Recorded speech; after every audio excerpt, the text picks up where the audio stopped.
Dans cette vidéo, nous allons aborder l'anatomie de l'artère fémorale. L'artère fémorale est l'artère principale de la cuisse chez l'homme. Elle fait suite à l'artère iliaque externe et son calibre est de 8 à 9 mm à l'origine. Par commodité, nous pouvons la diviser en trois parties fonctionnelles.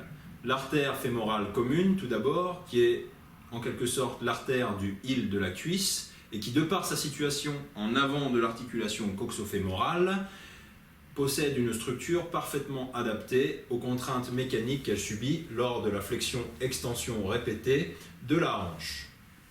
On a ensuite l'artère fémorale superficielle, qui est l'artère fémorale proprement dite, qui se continue par l'artère poplitée et qui est une artère de passage, c'est-à-dire qu'elle donne très peu de rameaux vasculaires pour la cuisse et elle se destine en fait à la vascularisation de la jambe et du pied, comme nous le verrons dans une autre vidéo.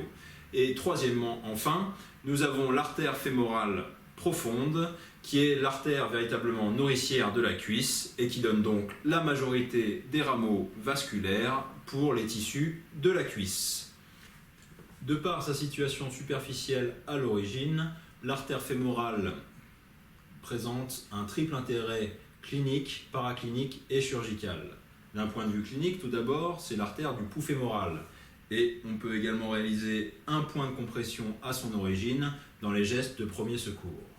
En paraclinique, ensuite, c'est une artère qui peut être ponctionnée pour recueillir et analyser du sang artériel. C'est également une voie d'introduction médicamenteuse dans le circuit artériel pour des vasodéconstricteurs par exemple. Elle permet également la pose de cathétérisme artériel de type Seldinger.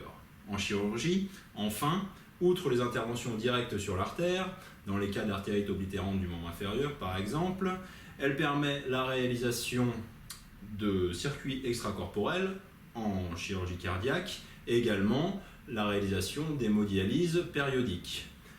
Pour toutes ces raisons, il est intéressant de connaître la projection cutanée de l'artère. Nous allons donc réaliser une vue antérieure de la cuisse pour faire figurer cette ligne de projection. Donc, je présente ici le pli de l'aine, le IAS à ce niveau-là, et ensuite le relief des fessiers et de la cuisse, le genou, ici, avec le relief de la rotule, et enfin, on va représenter la jambe, la couper à son tiers supérieur. On peut également réaliser le relief du muscle quadriceps. Et ensuite, nous allons donc réaliser cette zone de projection cutanée qui correspond à une ligne unissant le milieu du pli inguinal, ici, avec le bord supérieur de l'épicondyle médial du fémur.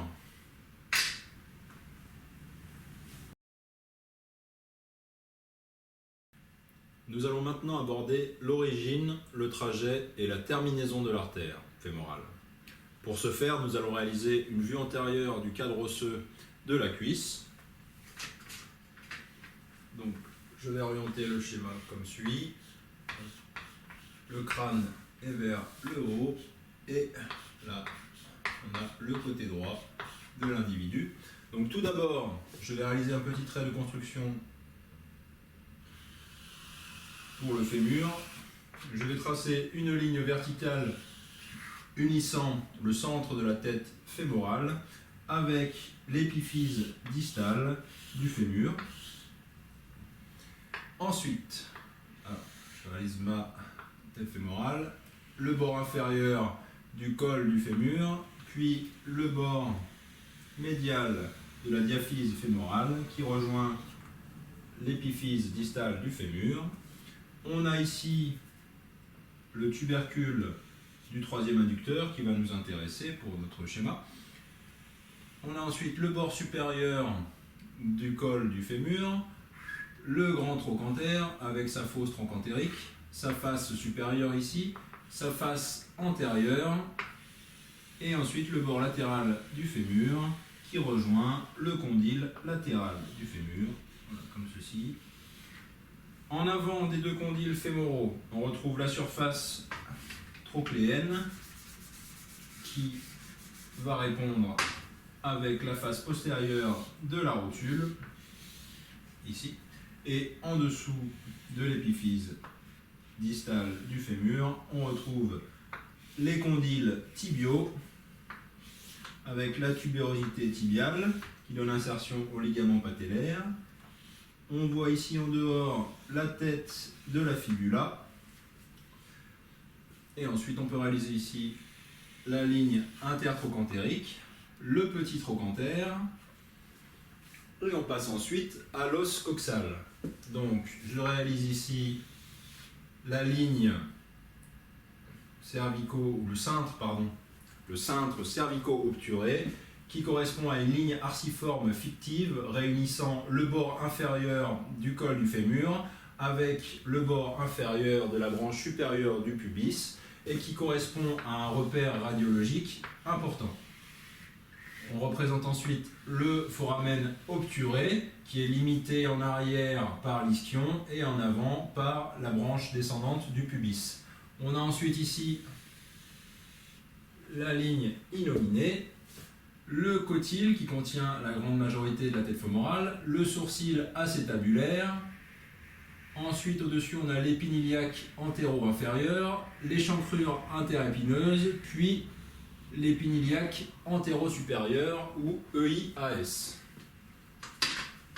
Après avoir dessiné le cadre osseux de la cuisse, on va pouvoir placer quelques les éléments musculaires et fibreux importants en rapport avec l'artère fémorale. On commence tout d'abord par le ligament inguinal qui est étendu de l'épine iliaque antéro-supérieure jusqu'à l'épine du pubis, en dedans, comme ceci.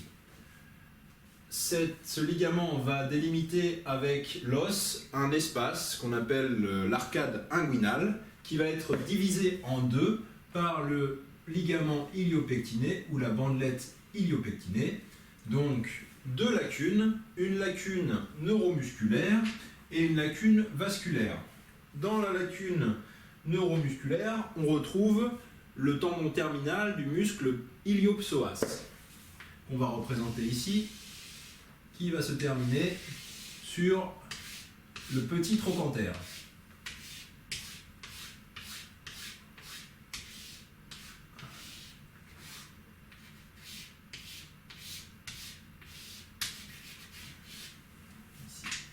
Donc je vais le passer,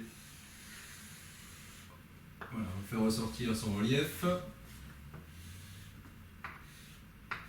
Et dans cette lacune, on a également le passage du nerf fémoral, anciennement le nerf crural, qui chemine d'abord dans la gouttière ménagée par les deux chefs du muscle iliopsoas et qui ensuite se dirige médialement vers la partie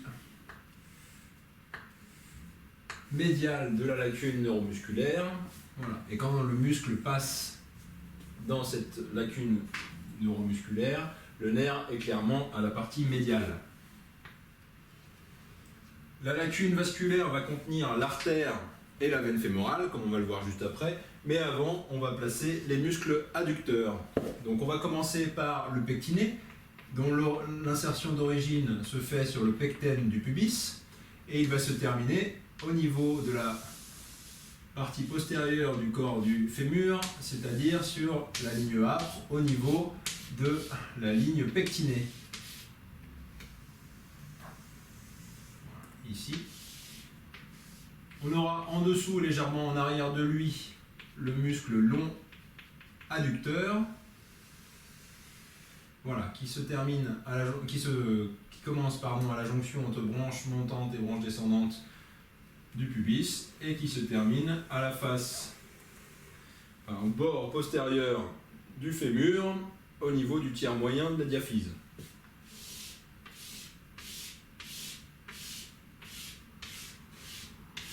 Ce muscle long adducteur recouvre les autres muscles adducteurs, à savoir le court adducteur et aussi le grand adducteur, dont on va voir ici émerger la troisième portion, qui va se terminer donc sur le tubercule des adducteurs et va former avec la deuxième portion du grand adducteur un hiatus qu'on appelle le hiatus des adducteurs. Donc voilà la deuxième portion du muscle grand adducteur qui se situe ici, et donc le fameux hiatus entre troisième chef du grand adducteur et deuxième chef. Donc ce hiatus est un peu refermé par du tissu fibreux, et comme on le verra, il laissera passer l'artère à la veine fémorale. Donc voilà pour les muscles adducteurs. On va les replacer en blanc pour les faire ressortir.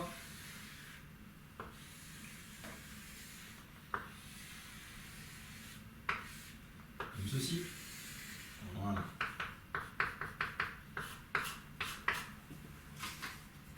Et on va ensuite placer le muscle quadriceps.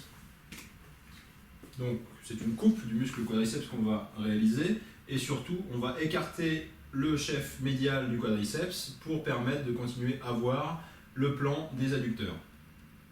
Donc ici, si on réalise une coupe haute du muscle, on se retrouve avec les quatre chefs du muscle, comme ceci, avec ici le vaste médial qui est écarté de son trajet habituel.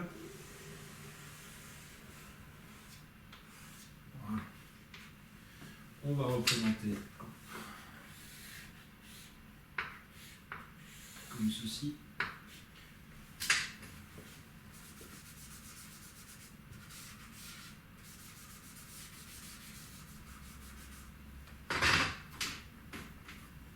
Je colorie très rapidement le muscle pour bien le faire ressortir.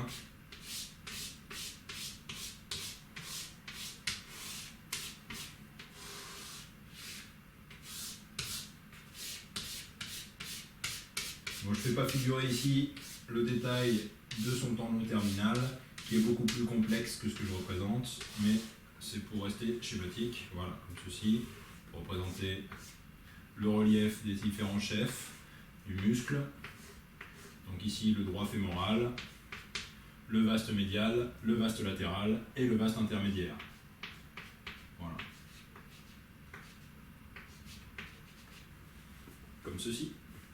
Et enfin, le dernier muscle qu'il est nécessaire de représenter pour ce schéma, c'est un muscle qui est satellite de l'artère fémorale, et c'est le sartorius. Donc son origine se fait au niveau de l'épine iliaque antéro-supérieure, et son trajet est rubané, c'est-à-dire qu'il est tout d'abord antérieur, en avant de la cuisse, puis il va progressivement se porter à la partie médiale de la cuisse,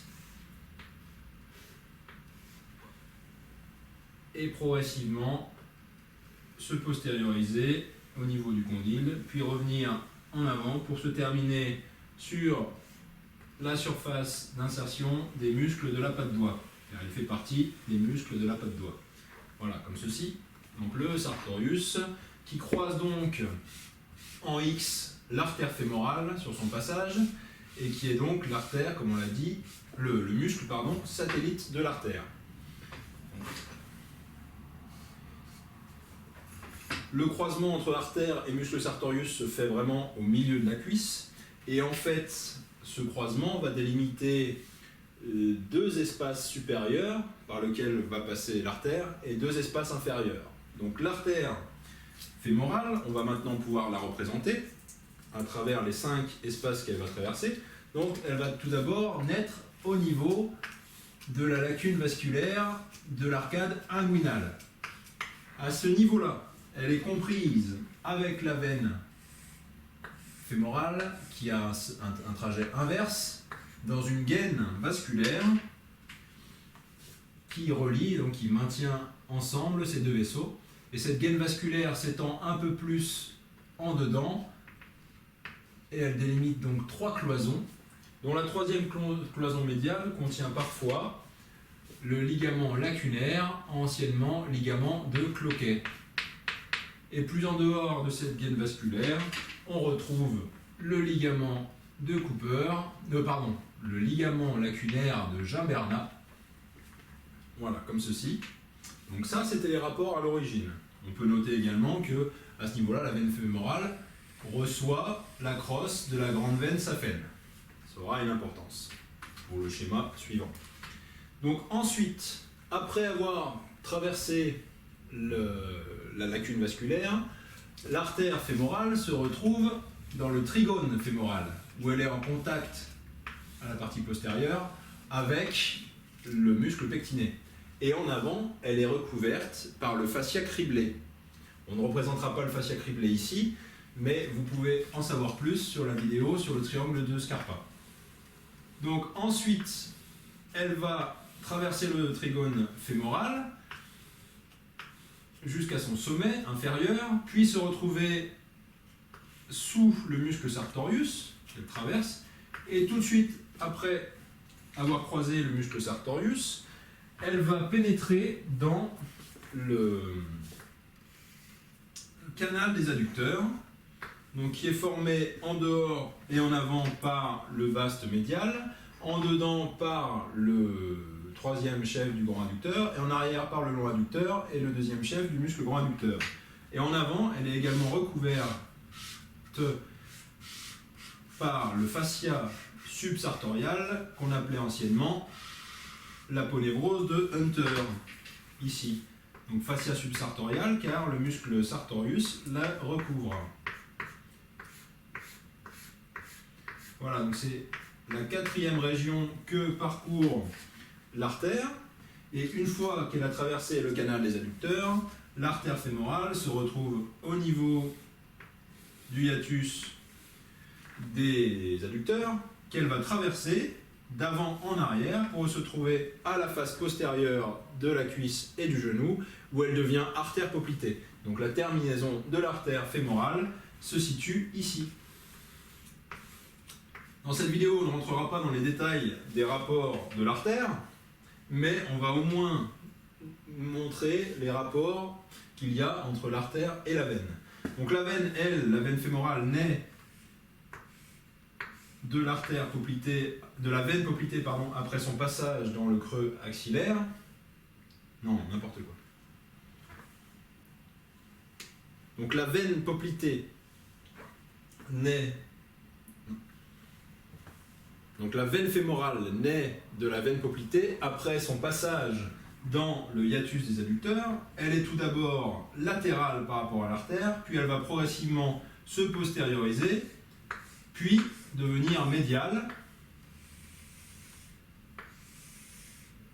et à sa terminaison, elle sera clairement située à la partie médiale de l'artère. Nous allons maintenant aborder les branches collatérales de l'artère fémorale. Donc nous allons représenter le même schéma que précédemment. Donc à nouveau j'oriente le schéma, toujours comme ceci. Je trace à nouveau une ligne verticale unissant le centre de la tête fémorale avec le centre de l'épiphyse distale du fémur, le bord inférieur du col du fémur, puis le bord latéral, le tubercule du troisième adducteur, et enfin le condyle médial du fémur. Le bord supérieur du col du fémur, la fosse trochantérique, le bord supérieur du trochanter, du grand trochanter, puis le bord latéral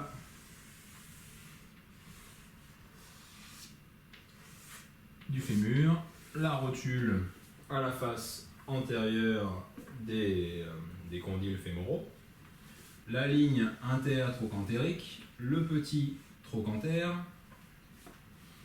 et ensuite on représente l'os coxal avec le sourcil acétabulaire, le I-AI, l'échancrure interépineuses, le IAS, le cintre cervico-obturé, le foramen obturé, limité par l'ischion et le pubis, la ligne innominée. À nouveau, très rapidement, je place le ligament inguinal qui forme donc l'arcade inguinale par lequel passe l'artère fémorale, la bandelette iliopectinée. On place aussi le hiatus des adducteurs, comme ceci. J'efface un petit peu les traits de construction de mon schéma. Voilà. Et donc, à nouveau, on va reprendre les trois parties fonctionnelles de l'artère, à commencer par l'artère fémorale commune.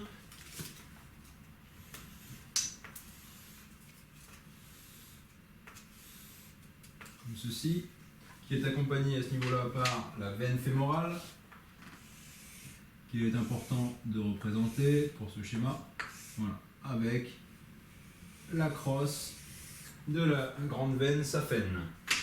On représente également les organes génitaux, alors ici d'un homme sur ce schéma, avec le pénis et les bourses, comme ceci.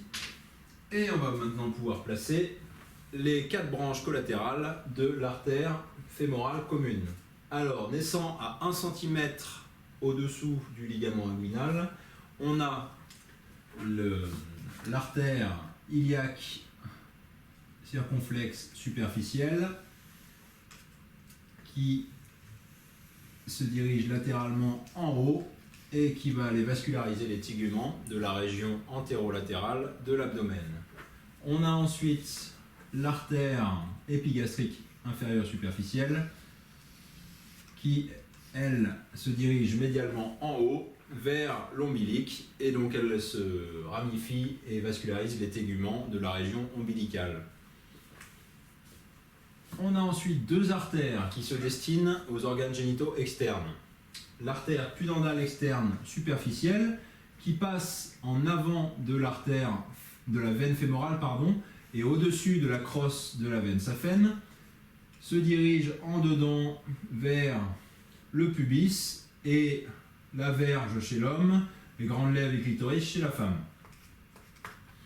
On a ensuite l'artère pudendale externe profonde qui passe elle aussi en avant de la veine fémorale mais passe sous la crosse de la grande veine saphène, se dirige vers le périnée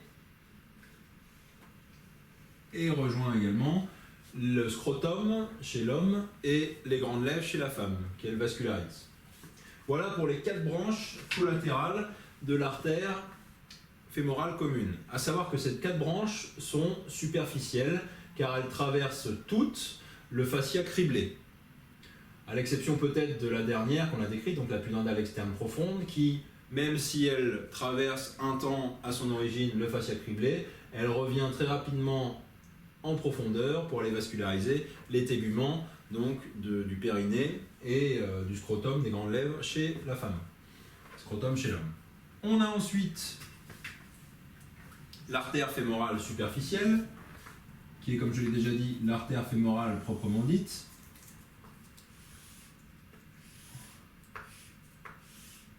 Comme ceci, qui se dirige obliquement en bas et un petit peu en arrière, et qui va se terminer au niveau du hiatus des adducteurs, où elle se continue en artère poplitée. On peut le représenter ici. Voilà. Cette artère donc donne quelques rameaux vasculaires, musculaires pour les muscles à proximité et une artère constante qui est l'artère descendante du genou qui traverse le fascia subsartorial à son origine, ici, et va aller se diviser en 3 rameaux. Un rameau musculaire pour le vaste médial, un rameau articulaire pour le cercle anastomotique de l'articulation du genou, et enfin un rameau saphène qui va accompagner le nerf saphène au niveau de la jambe. Et enfin, on peut représenter l'artère fémorale profonde, qui est donc l'artère nourricière de la cuisse. Elle naît à la face postérieure de la précédente. Elle est tout d'abord postérieure à elle dans ce trajet, puis progressivement elle va s'éloigner et se postérioriser pour se terminer dans la loge postérieure de la cuisse par la 3e artère perforante. Donc les branches collatérales de l'artère fémorale profonde sont les suivantes. On a tout d'abord une artère circonflexe médial de la cuisse qui va passer en arrière du tendon du muscle iliopsoas et se retrouver à la face postérieure du grand trochanter.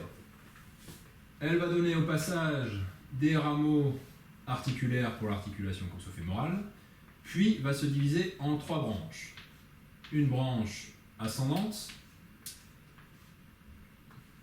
une branche transverse et une branche descendante.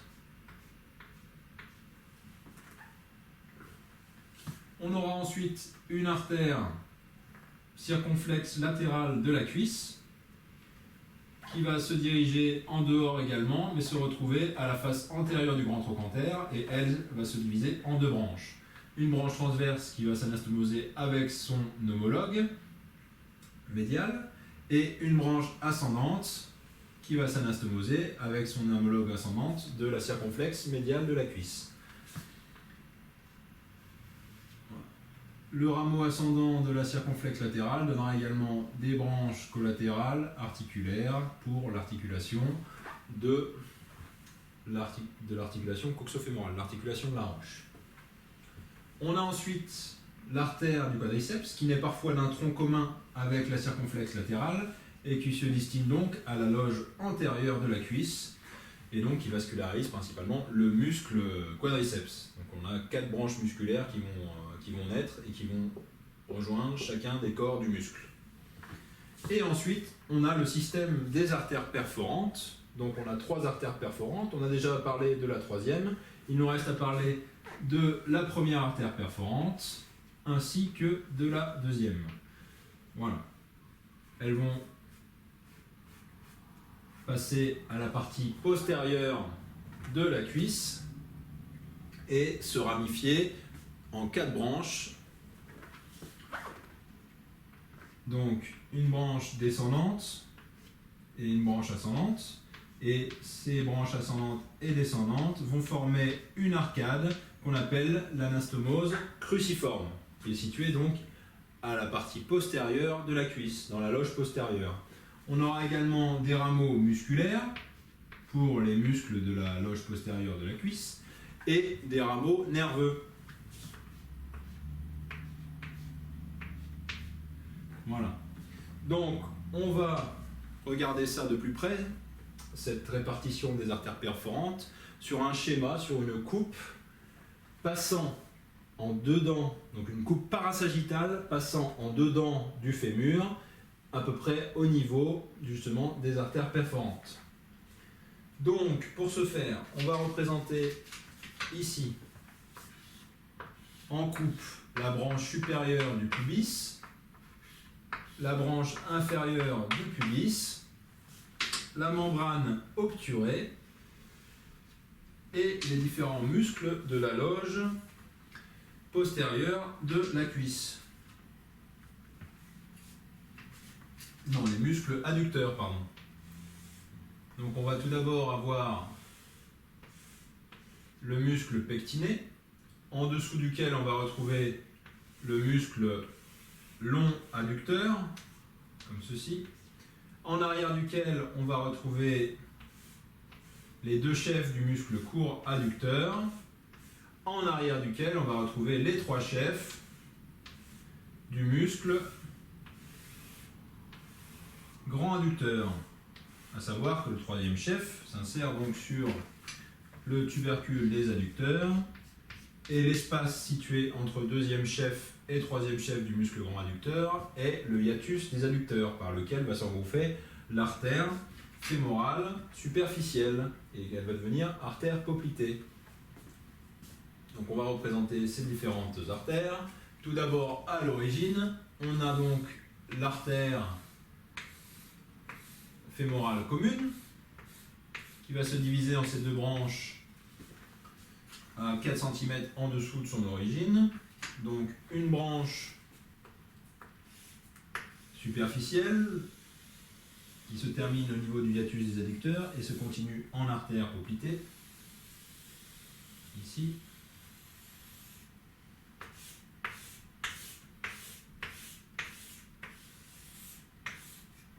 Voilà, comme ceci. Et on a ensuite l'artère fémorale profonde, donc qui naît en arrière de la fémorale superficielle, passe entre les deux chefs, enfin entre le bord inférieur du muscle pectiné et le bord supérieur du muscle long adducteur, chemine entre long adducteur et court adducteur, puis se dirige vers le muscle grand adducteur, son deuxième chef, et le traverse un peu au-dessus de hiatus des adducteurs, où il va se diviser en ces 4 branches qu'on a déjà décrites. On a également la première artère perforante ici qui passe entre les deux chefs du muscle court adducteur et entre le premier et le deuxième chef du muscle grand adducteur. Et la deuxième perforante passe en dessous du bord inférieur du muscle court adducteur et traverse le deuxième chef du muscle grand adducteur. Donc, on va représenter également dans la loge postérieure dans laquelle on se situe. Je vais avant tout orienter le schéma. Donc ici c'est crânien et là c'est ventral. Donc dans la loge postérieure, on représente le nerf sciatique. Cela a son importance, comme on va le voir ici. Et ensuite, je représente les modalités de terminaison de ces 3 artères perforantes. Donc, comme on l'a vu, elles se divisent en 4 branches. Des branches ascendantes et descendantes qui forment une arcade cruciforme, donc, ou une anastomose cruciforme, des branches musculaires qui se destinent aux muscles de la loge postérieure, et enfin